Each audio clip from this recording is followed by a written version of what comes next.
Caião, você leu hoje, né, na sua devocional, você falou umas coisas que me deixou assim, bem intrigado. Você falou que quando Paulo escreveu as cartas dele, ele ainda não tinha conhecimento da maioria dos evangelhos que foram documentados por Mateus, Marcos, Lucas e João. Ele conhecia as histórias. Ele conhecia as histórias. Mas ele não havia o livro chamado O Evangelho de Fulano, nem de Ciclano, nem de Beltrano, para ele carregar por aí. Você veja, ele foi acompanhado até a morte por Lucas, que escreveu o Evangelho de Lucas. E foi o historiador de Paulo e companheiro, um dos mais fidedignos. Desde que Lucas entra na vida dele, ali por volta de Atos entre 15 e 16, Lucas entra. A gente vê como os tempos verbais vão mudando e como ele se torna agora não um narrador distante, mas passa a ser um protagonista narrativo. Quando ele diz, ouvindo Paulo, tendo Paulo esta visão, esta palavra, partimos imediatamente. Partimos? Até ali ele só está dizendo foram, foi, partiram. Ali ele entra e partimos e segue. Quando ele foi escrever o evangelho dele, é o evangelho que tem a melhor e mais robusta de todas as introduções históricas. Ele diz que ele escreveu a Teófilo, dando a ele saber o que tinha havido entre eles, entre o povo de Israel, o que tinha acontecido acerca de Jesus. Então ele escreve o Evangelho e diz, a mim me pareceu bem escrever também uma narrativa, visto que existem outras narrativas. Então Marcos já era presente, Mateus já era um texto presente, e possivelmente houvesse outras narrativas bem incipientes. Mas o fato é que Lucas disse que achou por bem dar um texto narrativo mais amplo. E realmente ele inclui muita coisa que Marcos e Mateus não possuem, nem João. Histórias da infância de Jesus, histórias de João Batista com detalhe. E ele acrescenta vários elementos dessa natureza. Então, o que mostra que, obviamente, Paulo conhecia as narrativas. Lucas estava com ele e Lucas já vinha se apropriando de narrativas. Eles encontravam Pedro, encontravam outros indivíduos como Barnabé, Marcos, que foi testemunho ocular, e as conversas rolavam, e ele foi anotando, outras pessoas do convívio de Jesus. Lá em Romanos 16, ele menciona uma quantidade enorme de pessoas que já estavam em Cristo antes dele, e que eram parentes dele, e que eram grandes entre os apóstolos, e não têm os seus nomes conhecidos entre os 12. Sinal de que o ministério apostólico tinha continuado crescendo naqueles dias. Outras pessoas foram incluídas, desde que fossem testemunhas oculares dos fatos desde o início. Essa era uma pré-requisição. Então Lucas foi juntando esse material, juntando. Chegou uma hora que ele botou tudo junto e fechou, escreveu o seu evangelho. E tinha a finalidade de chegar às mãos desse senhor, importante do ponto de vista das importâncias políticas no Império Romano. Ele tinha o seu significado. O bastante para Lucas achar que aquele cara precisava conhecer a inteireza daquela história. Então a gente lê hoje de maneira universal um texto que foi mandado para um grego, o chamado Teófilo, e que era uma figura eminente. Então o Evangelho de Lucas ele tinha uma finalidade. Ele foi mandado para um indivíduo. Para um indivíduo. Você veja só, aquele esforço enorme concentrado em fazer uma pessoa saber. Então, voltando à sua pergunta, Paulo não tinha um evangelho escrito. Mas ele tinha o evangelho dentro dele. O conhecimento histórico, narrativo, jornalístico do que Jesus fez e ensinou, e o conhecimento do significado, o entendimento, o discernimento da aplicação do evangelho nas muitas culturas dentro das quais ele transitava. Então, qual foi sua pergunta mesmo? A pergunta onde eu quero chegar é o seguinte: pelo fato de... Primeiro, deixa eu fazer uma outra aqui. Paulo cruza o caminho dele com Lucas muito tempo depois de Damasco, Caio? Ou ele já tinha dado uma caminhada? Não. Ele, depois de Damasco, se diz que ele ficou 3 anos na Arábia. Tá. Orando, meditando, aprendendo, sorvendo o conhecimento e entendendo as implicações de onde é que aquilo tangia, tocava, o que aquilo destronava e desconstruía e o que aquilo erguia e ativava na vida humana. Tá. Quais eram as consequências positivas e negativas. Aí é nesse período, depois disso, que ele vai a Tarso, que Barnabé vai a Tarso atrás dele, lá na Turquia. Aí, achando-o lá, leva-o para Antioquia, porque na Antioquia tinha uma comunidade plural, cosmopolita, de gente muito boa, com uma mentalidade muito equilibrada. Gente que queria crescer no Evangelho para dentro e queria expandir o Evangelho como mensagem para fora no mundo. E mais alguns anos já tinham passado.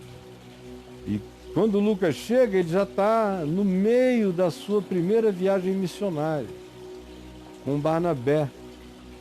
E João Marcos vinha acompanhando. Eles tiveram um desentendimento, porque Marcos queria seguir outra direção, e Paulo diz: não, eu acho que a gente deve voltar, confirmando os grupos que nós iniciamos para ver se está todo mundo bem, de cidade em cidade, até voltarmos para Antioquia. Aí Marcos insistiu em outra direção, não queria seguir, nem fazer aquela viagem de reconfirmação. Barnabé, que era parente dele também, ficou muito chateado, e ele e Paulo brigaram e se separaram, de modo que Barnabé foi com Marcos e Paulo seguiu só, confirmando, e pegou para si, seguiu só em relação ao primeiro grupo, mas pegou para si companheiros novos. Aí vem Silas e Timóteo, e vem Lucas. Aí Lucas entra aí. Entra aí no capítulo 15 para o 16, quando é a primeira vez que a narrativa tem um elemento plural do protagonismo do narrador. Passa para nós. Nós partimos. E daí em diante até o fim de Atos dos Apóstolos, você vai ver esse protagonismo narrativo de Lucas em tudo. Quando você chega e lê a Epístola de Timóteo, Paulo a Timóteo, que é uma das últimas, ele diz, no meio daquela angústia da frieza, da masmorra, da sede, da fome, do frio, do tédio, por qual ele pede os livros que ele esqueceu em Troade, para o frio ele pede a capa que ele esqueceu na casa de Carpo. Ele vai pedindo essas coisas. E Troade foi o lugar onde basicamente Paulo encontrou Lucas, que é Troia. Eu já te levei lá. Claro, Troia. Então a habitação de Lucas era ali, naquela região de Troade. Lucas morava ali. Não necessariamente em Troia. Troia era uma cidade desse, vamos chamar desse aqui, complexo, desse município, desse chamado Troade. E região metropolitana, cara. Troia estava dentro. Sim. E por isso Paulo diz, quando você passar por Troade, que era caminho forçado de Lucas, pega os pergaminhos que eu deixei lá e pega a minha capa, porque eu estou com frio aqui. E vem logo, porque todos me abandonaram. Olha. Ele diz para Timóteo. E diz, somente Lucas está comigo. Então Timóteo e Lucas foram encontrados naquelas curvas ali da primeira viagem. Legal. Então tanto Timóteo quanto Lucas tinham um profundo conhecimento daquela região e daquelas pessoas. Então Lucas foi achado lá e Timóteo se diz que ele era filho de mãe e vó piedosos no judaísmo, ali naquela região também. Tá. Então eles entram na vida de Paulo para serem acompanhantes a partir daquele ponto. Mas e aí? Aí agora vem a questão. Tem um texto seu no caifab.net, ok? Quem quiser procurar, há de achar aí. Ele chama, tá em cartas, tá em A Mente de Paulo, ok? Que chama Salvando Paulo, do Apóstolo Paulo. Aí você tem um momento que você fala uma coisa assim: para mim é tão simples ver quando Paulo está cheio do Evangelho e quando ele apenas está meio cheio de si. Tornar, aspas, inspirado o seu surto tem sido uma desgraça para a fé. Porque os crentes não querem permitir que Paulo tenha um surto pessoal, Sim. se chateie, Sim. se ire, sem pecar, controlando-se. Não querem permitir sentimentos de agravo. Acham que ele é um cara perfeito.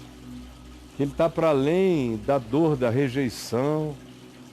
Não, ele cresceu, amadureceu, como todas as pessoas crescem e amadurecem. Em Cristo, uns mais, outros menos. Agora, não que eu julgue ter alcançado a perfeição, não é o que ele diz em Filipenses 3,12? Embora ele diga, ora, nós que somos perfeitos tenhamos todos esse entendimento. Ele diz, em Cristo eu sou perfeito, embora eu, na história, não tenha alcançado essa perfeição. E é como a Bíblia, adotar a Bíblia toda como regra de fé e prática é adotar a esquizofrenia como regra de fé e prática. Porque existem coisas e coisas e coisas no Velho Testamento que caíram em estado de obsolescência pelo seu primitivismo e por ter Jesus sido a manifestação daquilo que aquelas leis, legislações e assertividades do Velho Testamento, assertividades narrativas, eram apenas manifestações pálidas e crescentes ainda do processo evolutivo da revelação na percepção deles. Vem Jesus e encarna o Verbo plenamente.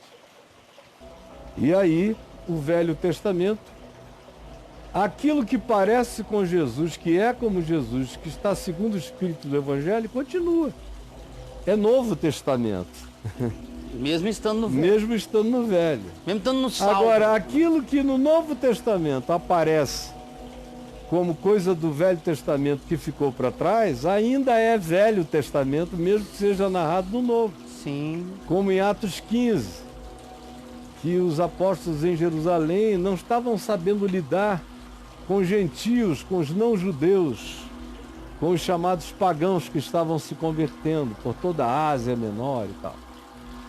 E aí Paulo vai a Jerusalém dizer, vamos baixar a bola um pouco, né?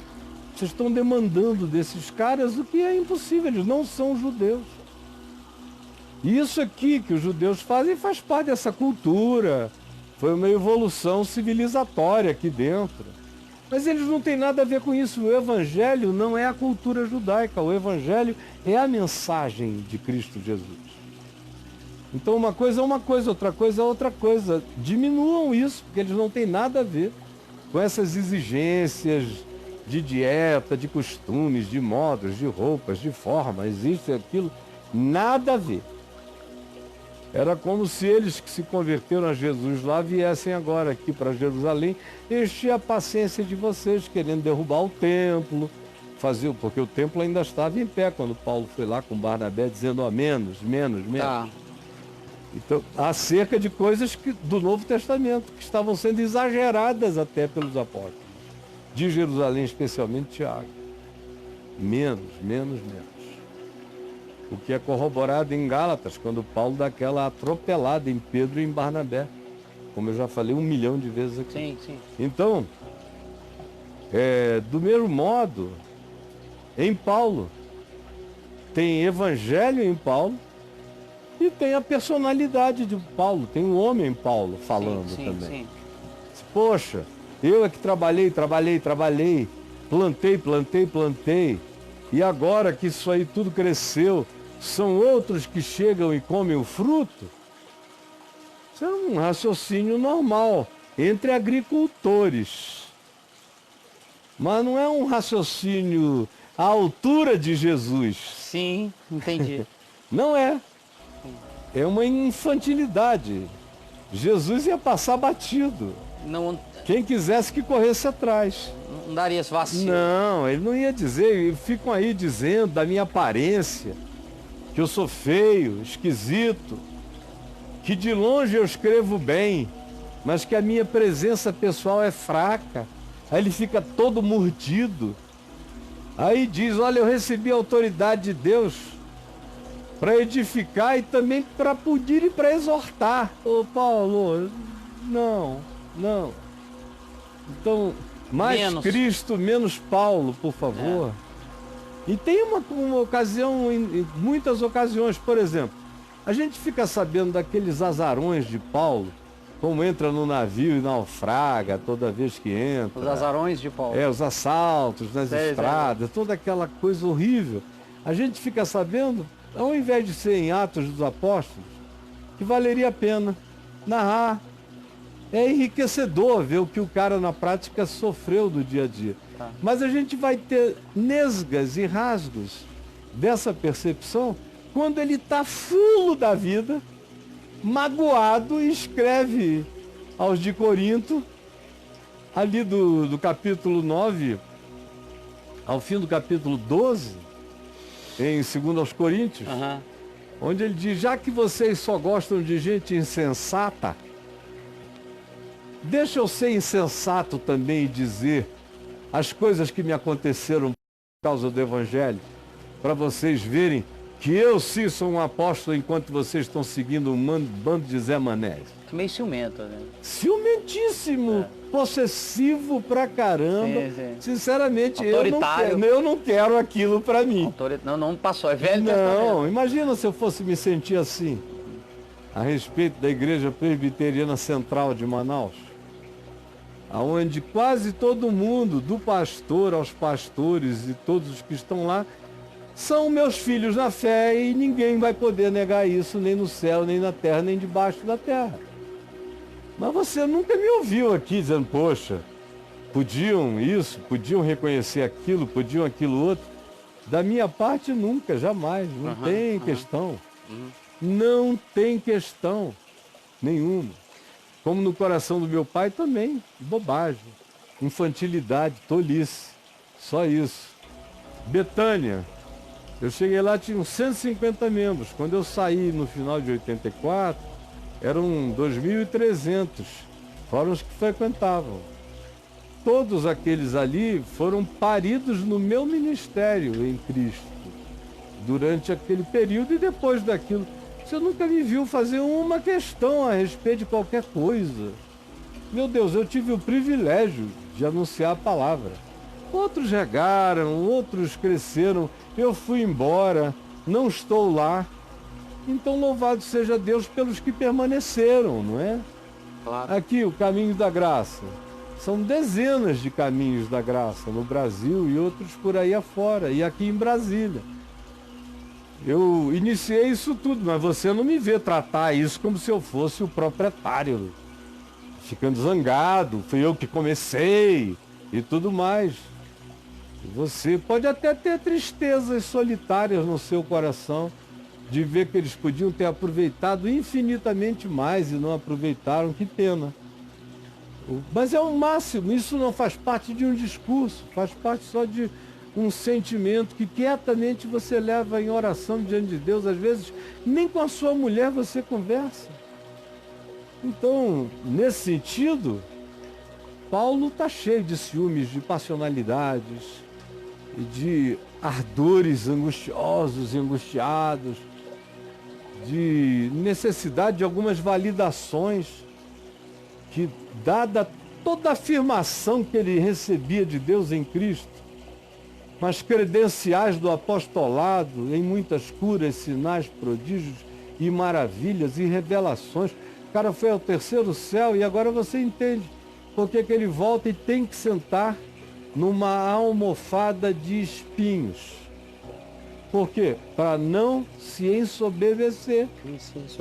Porque um cara que é possessivo tem tendência a ensoberbecer-se. Um sujeito que é tão ciumento tem tendência a se ensoberbecer, porque ele diz, é meu. Eu que fiz. Agora, essa é uma luta que ele trava dentro dele o tempo todo. Essa coisa quer crescer desse temperamento poderoso que ele tinha e a consciência de que só vai fazer a vida dele se ele tiver também nele o mesmo sentimento que houve também em Cristo Jesus, que é um sentimento de entrega. Então, está ali estabelecido o conflito da ambivalência de um ser humano.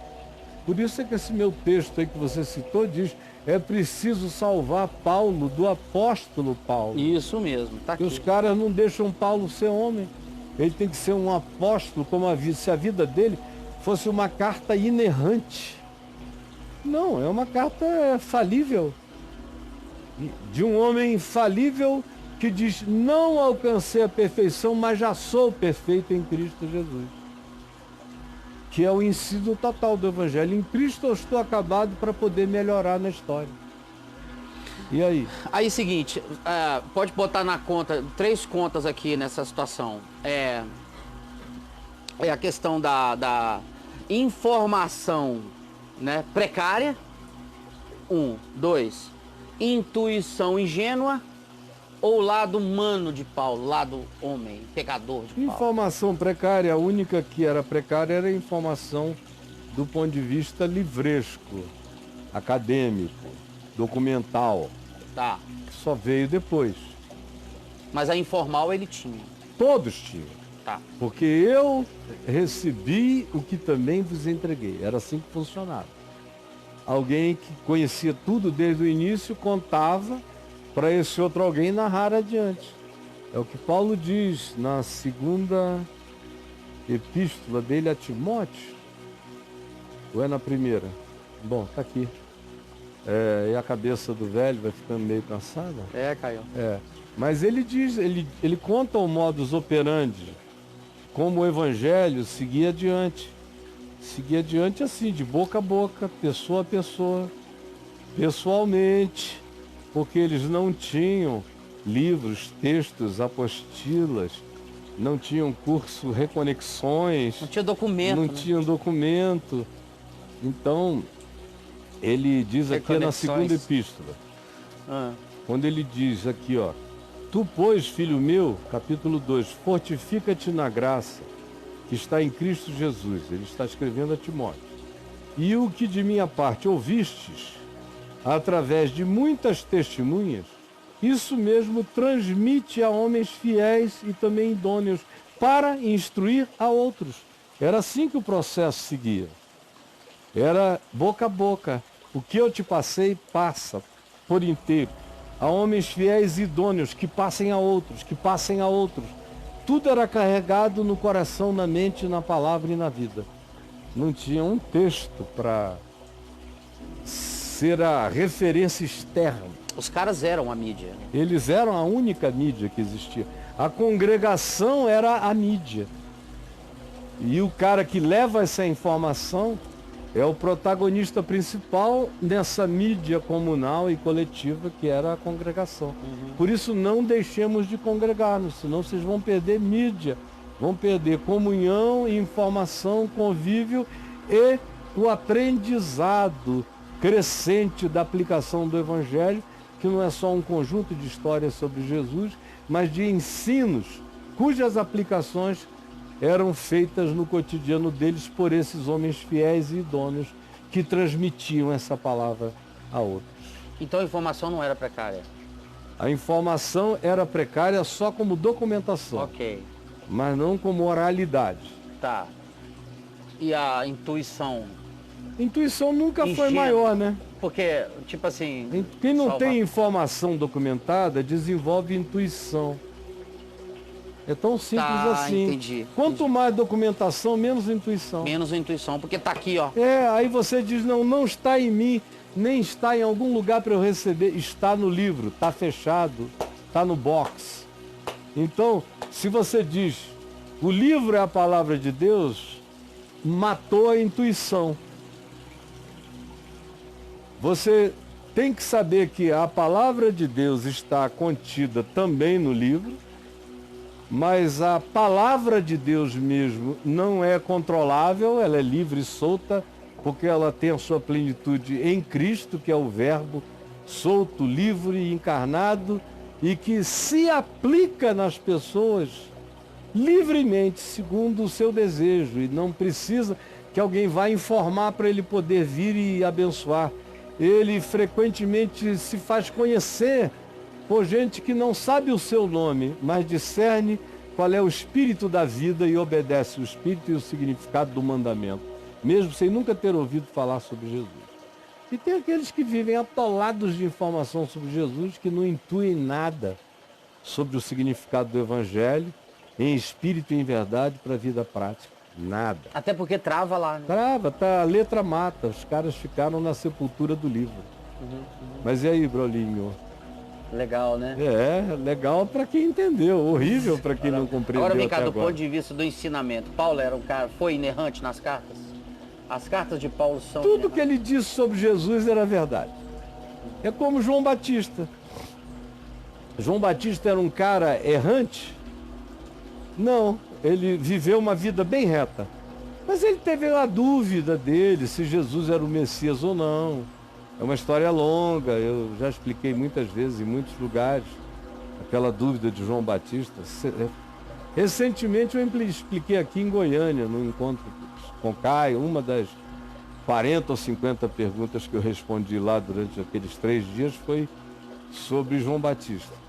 E ele tinha as dúvidas que um homem podia ter, mas o que se diz no Evangelho de João é, porém, tudo quanto ele disse acerca de Jesus era verdade.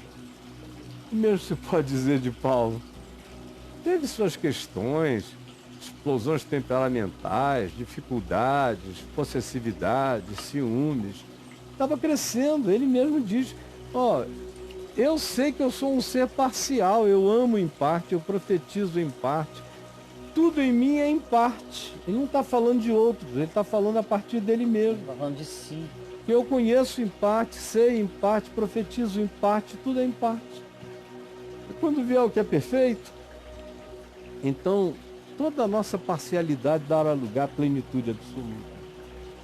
Mas transformar Paulo num ente perfeito, e não só pecaminoso, porque não é verdade, é uma mentira. Como o próprio Paulo diz que não é verdade, jamais seria. Como também pensar que nas cartas de Paulo não existe nada a ser reparado, é outra tolice. Não existe no que ele diz, do que diz respeito a Jesus. Ele é a imagem do Deus invisível, ele nos libertou do império das trevas. Nele habita corporalmente toda a plenitude da divindade. Nele estão ocultos todos os tesouros da ciência e da sabedoria. Justificados, pois, mediante a fé, temos paz com Deus. Tudo o que ele diz acerca do que Jesus fez e do que já está feito, meu Deus, é evangelho eterno. Agora, tem horas que ele diz, estou com um calo aqui. Está doendo acolá. Aí, às vezes, a gente diz, Paulo, essa é uma dor que a gente não precisa ficar falando com os garotos, não. Senão a gente não edifica nunca esses meninos. Fica na sua aí. Fica na sua, para. Não precisa fazer uma carta a respeito disso. Ou então escreve uma dizendo sobre a natureza humana. A partir de mim. Aí abre teu coração. Falando de ti, mas não de Corinto. Fala de ti. Não em relação a eles, mas de ti. O que tu falas em relação a eles é sobre ti. Quando Paulo fala dos coríntios, Paulo fala de Paulo, e não dos coríntios. Sim. Quando Paulo fala de Coríntios, sei mais de Paulo que de Coríntios. Tem mais de Paulo do que de Coríntios.